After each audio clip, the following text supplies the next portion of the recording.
अस्सलाम वालेकुम guys, welcome to another brand new video from Tech Globe YouTube channel. तो guys आज की वीडियो में बात करने वाला हूं कि बाय मिस्टेकली तौर पे चला जाने वाला मैसेज आप किस तरह डिलीट कर सकते हैं अगले बंदे के लिए। तो चलिए गाइस वीडियो को स्टार्ट करते हैं।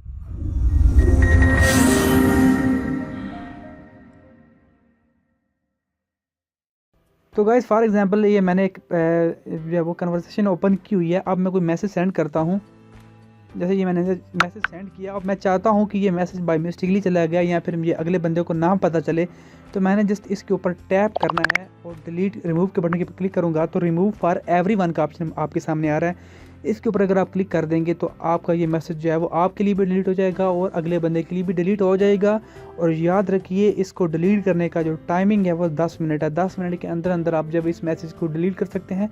10 मिनट के बाद ये ऑप्शन काम नहीं करता। वीडियो अच्छी लगी तो लाइक कर दीजिए और चैनल को भी सब्सक्राइब कर दीजिए। Thanks for watching guys, see you next video.